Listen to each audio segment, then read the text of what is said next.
Donald Trump a menacé d'imposer 200% de droits de douane sur les vins et les champagnes français, et cette menace, elle fait suite à l'annonce d'Emmanuel Macron que la France ne rejoindra pas le Conseil de paix voulu par Donald Trump, un projet extrêmement controversé qui est soupçonné de vouloir concurrencer l'Organisation des Nations Unies. Mais alors, de quoi parle-t-on exactement? Qui pourrait y adhérer? La France pourrait-elle être impactée en cas de refus? Salut, c'est Hugo, et c'est donc le sujet à la une de ces actualités du jour sur YouTube et en podcast audio sur toutes les plateformes. Et au passage, je suis très conscient qu'on parle énormément de Trump ces derniers jours. Et c'est une situation qui est délicate parce que autant j'assume pleinement qu'on parle autant de Donald Trump, je trouve que ce serait problématique, voire irresponsable de ne pas analyser en fait tout ce qui se passe actuellement sous nos yeux. Et vous le voyez, il y a énormément de sujets différents. C'est des bouleversements qui sont extrêmement importants. Et en même temps, eh bien forcément, il y a d'autres sujets à l'échelle du monde qui méritent d'être évoqués et qu'on mérite de traiter sur la chaîne. Alors, ces derniers jours, on a parlé de l'évolution de l'économie chinoise, on a parlé de développement de Taïwan d'un point de vue militaire, on a parlé évidemment de la situation en France, on parle aussi de climat, on parle de problématiques liées aux technologies. On essaie de trouver en fait le meilleur équilibre pour mettre en avant les sujets qui nous paraissent importants à la une et dans les actus en bref, que ce soit en France et dans le monde. L'enjeu qu'on a peut-être, c'est de ne pas réagir en quelque sorte à la moindre nouvelle sortie de Donald Trump, parce que là autrement ce serait pas forcément pertinent. Mais ces derniers jours, le Groenland c'est un sujet extrêmement important. Le Conseil de paix dont on parle en ce moment, c'est un sujet absolument majeur qui est déjà en train de se structurer et qui peut avoir des conséquences immense pour le monde entier. Donc voilà, c'est un équilibre qui est pas évident, on fait du mieux qu'on peut, mais en tout cas voilà, je tiens à vous remercier pour votre confiance ces derniers jours. Vous êtes de plus en plus nombreux à vous informer au quotidien avec moi et avec toute l'équipe. Alors je le disais, Donald Trump, puisqu'on parlait donc de lui, a annoncé il y a quelques jours le Conseil de la paix ou Conseil de paix selon les traductions. Au départ, ce conseil, il était censé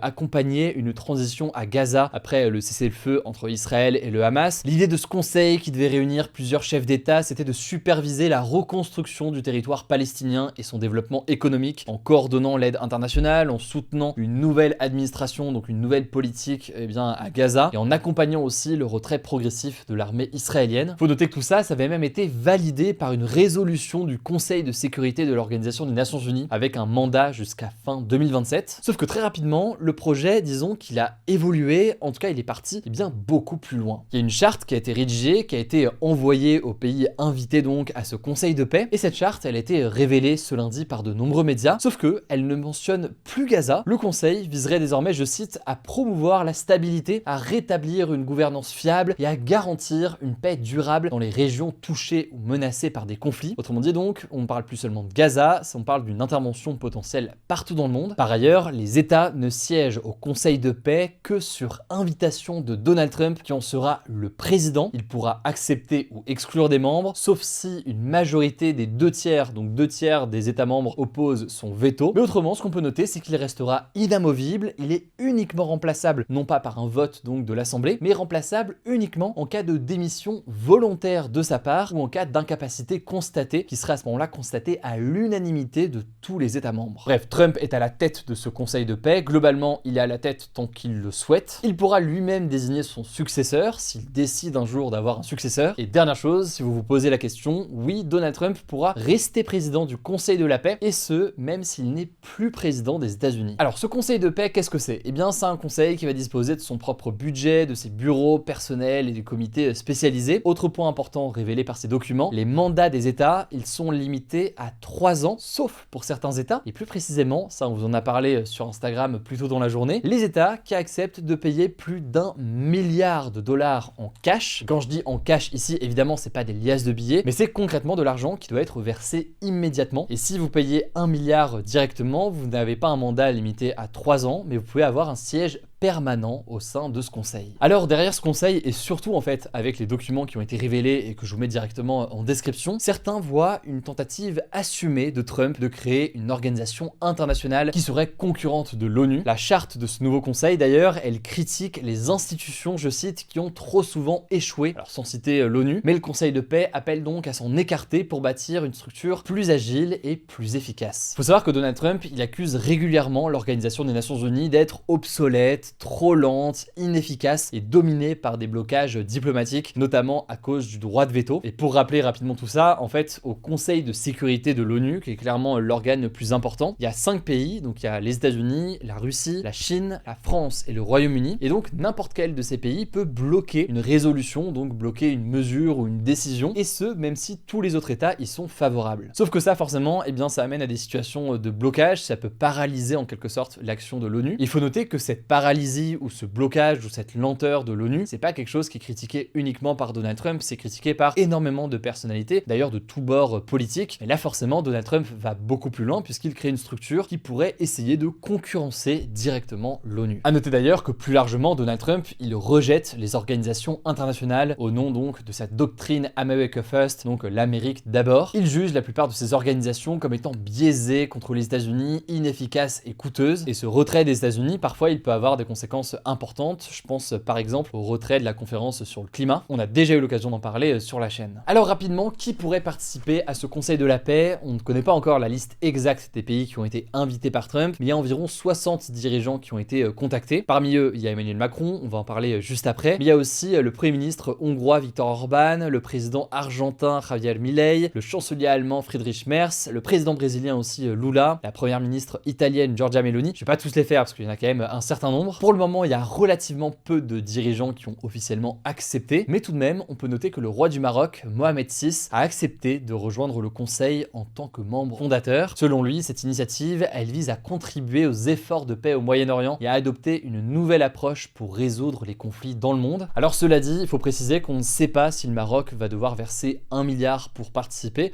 ou si simplement ils acceptent de participer mais pour être un membre non permanent qui pourrait donc rester 3 ans. Alors Vladimir Poutine a aussi été invité à ce Conseil de la paix, la Chine aussi, ils n'ont pas encore donné de réponse définitive. De son côté, on a le Canada qui a accepté de participer mais sans payer. Alors parmi les réactions plus critiques, on a pu retrouver celle du président brésilien Lula qui a indiqué redouter de voir le président des États-Unis concentrer des pouvoirs excessifs. Qu'en est-il maintenant de la France? Vous allez me demander. Eh bien là aussi, on vous en a parlé sur Instagram plus tôt dans la journée. Emmanuel Macron a officiellement refusé de rejoindre ce conseil. Selon lui, ce conseil de paix, il soulève des questions majeures sur le respect du droit international et sur la structure de l'ONU. Et tout cela, ça n'a pas plu à Donald Trump qui a menacé d'imposer 200% de droits de douane sur les vins et sur les champagnes français. Pour rappel, lorsqu'un pays impose des droits de douane, ce sont les importateurs qui les payent. Donc si ici les États-Unis décident de taxer davantage des produits français, eh bien ce sont les entreprises américaines qui vont payer plus cher pour importer par exemple ici ce vin ou ce champagne français. Et ça pourrait donc les pousser à moins commercer avec la France. Alors le gouvernement français a dénoncé, je cite, une menace à ce stade inadmissible, d'une brutalité inouïe et évidemment qui ne peut pas rester sans réaction, non seulement de la part de la France, mais de la part de l'Union européenne tout entière. À noter par ailleurs que ces nouvelles menaces de droits de douane, ça vient donc s'ajouter à des menaces qu'on a déjà évoquées hier, des menaces qui concernent davantage la question du Groenland, mais je vous renvoie à nos actus du jour publiées hier. Avant de laisser la parole à Léa, je voulais au passage revenir aussi sur des SMS d'Emmanuel Macron qui ont fuité. Et ces SMS, ils n'ont pas fuité n'importe comment, puisque c'est le président des États-Unis lui-même qui les a diffusés sur son réseau social Truth Social. Dans ce message, Emmanuel Macron propose d'organiser un sommet du G7, donc qui réunit certaines des plus grandes puissances mondiales ce jeudi à Paris. Il écrit notamment, je cite, « Je ne comprends pas ce que vous faites sur le Groenland ». Il suggère également d'inviter en marge de la réunion les Russes, qui serait une première depuis le début de l'invasion à grande échelle de l'Ukraine par la Russie. Il propose de convier aussi les Ukrainiens ainsi que les Danois pour discuter du Groenland. Il propose de convier aussi potentiellement les Syriens pour aborder d'autres sujets. À noter que là-dessus, que l'Elysée a confirmé que les messages étaient bien authentiques, mais que finalement, il n'y aurait pas de réunion de ce genre organisée jeudi. Dans tous les cas, le fait que ce message a été rendu public par Donald Trump traduit bien les tensions actuelles entre les dirigeants, mais aussi les méthodes, disons, particulières d'un chef d'État, ici Donald Trump, qui a d'ailleurs révélé pas seulement des échanges avec Emmanuel Macron, mais aussi, notamment il y a quelques jours, des échanges avec la Norvège. On aura l'occasion d'en reparler, notamment sur Instagram, vous le savez, le nom du compte c'est Hugo Décrypte. Je vous laisse avec Léa pour le reste de l'actualité et je reviens juste après. Merci Hugo et bonjour à tous. On commence avec cette actualité en France. Le Premier ministre Sébastien Lecornu a déclenché l'article 49.3 à l'Assemblée nationale pour faire adopter le volet recettes du budget 2026. Alors on en parlait hier, l'article 49.3 de la Constitution, qui est la norme suprême en France, permet de faire adopter un texte de loi sans passer par le vote des députés. Il a été utilisé à de nombreuses reprises ces dernières années, notamment par l'ancienne Première ministre Elisabeth Borne. Suite à ce 49.3, les députés de la France Insoumise et du Rassemblement national nationale ont déposé chacun une motion de censure. Le vote de ces motions se fera dans les 48 heures et si l'une d'elles est votée à la majorité, elle pourrait contraindre le Premier ministre et le gouvernement à démissionner. Cependant, elles ont peu de chances d'être votées puisque le Parti socialiste, la droite républicaine et le camp présidentiel, qui représente 52% des députés, ont déjà annoncé qu'ils ne la voteraient pas. Dans ce cas, le volet recettes du budget 2026 sera définitivement adopté. Par la suite, Sébastien Lecornu devra déposer un autre 49.3 pour faire voter le volet dépenses, puis pour faire voter le texte dans son entièreté après son passage au Sénat. Un budget définitif pourrait être promulgué autour de mi-février. On vous en dira plus sur son contenu à ce moment-là. Deuxième actu, en Iran cette fois-ci, la police a lancé un ultimatum de 3 jours aux manifestants pour se livrer à la police. On en parle beaucoup ces dernières semaines. Depuis le 28 décembre, un mouvement de contestation massif réclame la chute du régime islamique en place depuis 1979. Et pour la première fois ce samedi, Ali Khamenei, le guide suprême iranien, a reconnu la mort de plusieurs milliers de personnes parmi la population, mais sans donner de chiffres précis ni faire référence au rôle des forces de l'ordre dans la répression meurtrière. L'ONG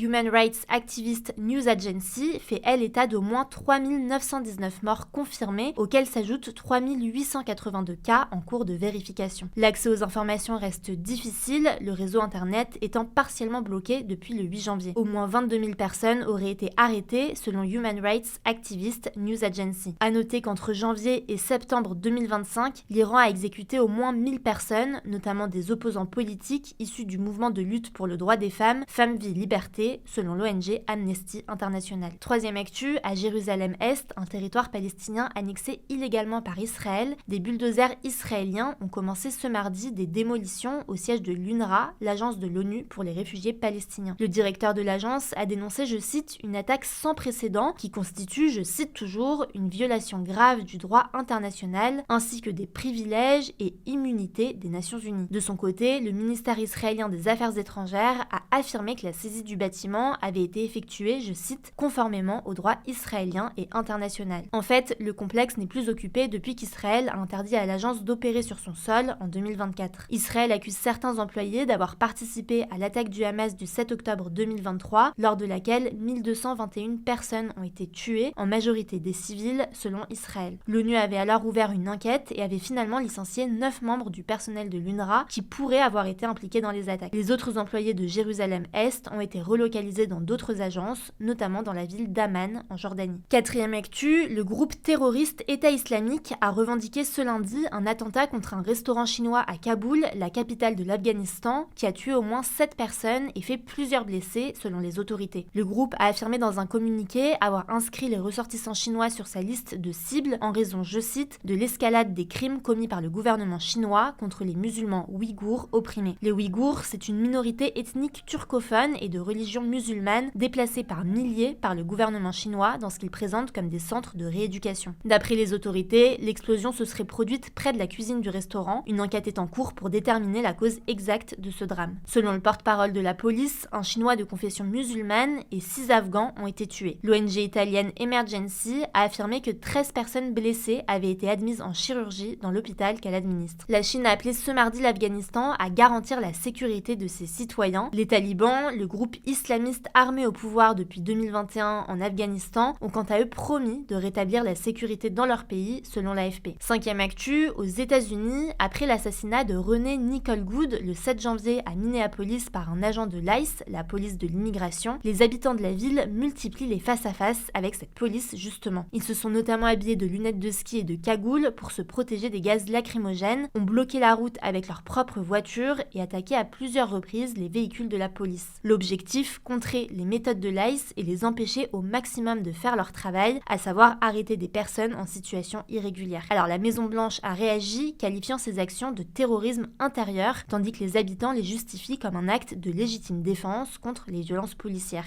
Depuis son retour à la présidence en janvier 2025, Donald Trump a fait de la lutte contre l'immigration clandestine une priorité. En juillet 2025, il a notamment fait adopter une loi prévoyant un budget de 170 milliards de dollars pour recruter 10 000 nouveaux agents de l'ICE, en plus des 20 000 déjà en poste. Entre le 20 janvier et le 16 octobre 2025, 5 590 personnes ont été arrêtées chaque semaine, selon un rapport du Deportation Data Project. C'est 2 fois plus qu'à la même période en 2024. Sixième actu, rapidement, le Parlement européen a décidé de suspendre le processus de ratification ratification de l'accord commercial entre l'Union européenne et les États-Unis. Cet accord, conclu l'été dernier, devait encore être approuvé de façon formelle pour entrer pleinement en vigueur. Alors la raison de cette suspension, ce sont les dernières menaces de Donald Trump de surtaxe douanière à partir du 1er février et qui ciblent 6 États membres de l'UE, dont la France, en lien avec ses ambitions autour du Groenland. Les députés européens ont estimé qu'il n'était pas possible d'aller de l'avant dans ces conditions tant que l'administration américaine adopte des positions jugées inacceptables par plusieurs groupes politiques. En tout cas, une réponse plus large est en préparation. Notre réaction sera ferme, unie et proportionnée, a assuré la présidente de la Commission européenne, Ursula von der Leyen, au Forum économique mondial de Davos. L'Union européenne pourrait par exemple à son tour augmenter ses droits de douane sur des produits américains, représentant jusqu'à 93 milliards d'euros. Et on termine avec cette actu en France. Le Sénat a entamé ce mardi l'examen en première lecture des propositions de loi sur l'aide à mourir et les soins palliatifs. Ces deux textes, adoptés à l'Assemblée nationale en mai 2025, ont été remaniés début janvier par la Commission des affaires sociales du Sénat. Le principal changement, c'est que l'aide à mourir a été rebaptisée assistance médicale à mourir et est désormais strictement limitée aux patients dont le pronostic vital est engagé à très court terme, c'est-à-dire dans les heures ou les jours à venir. Les députés, eux, avaient en effet ouvert le dispositif à des malades pouvant encore vivre plusieurs semaines, mois, voire années. Cette évolution, elle a été très critiquée par l'Association pour le droit à mourir dans la dignité, qui accuse le Sénat de vider le texte de sa portée initiale et d'anéantir les espoirs des malades en fin de vie. Le vote des sénateurs est prévu le 28 janvier, avant un retour à l'Assemblée nationale en deuxième lecture à partir du 16 février. Il retournera ensuite au Sénat pour un nouvel examen, probablement au printemps, après les municipales. Si le Sénat ne trouve pas de compromis, l'Assemblée aura le dernier mot lors d'une troisième et dernière lecture avec adoption définitive. La date reste encore à préciser. Merci beaucoup Léa pour ce point. Je le disais, la situation évolue très vite, donc on va vous tenir au courant, vous le savez, sur Instagram. Vous êtes plus de 5 millions là-bas. Pour ceux qui ne connaissent pas encore, c'est une approche, vous le verrez, qui est complémentaire avec ce format-là parce que ça permet de suivre davantage au quotidien et aussi de s'ouvrir à d'autres types de thématiques. Le nom du compte, c'est Hugo Décrypte. Prenez soin de vous, prenez soin de nos proches et puis je vous dis à demain pour une nouvelle vidéo.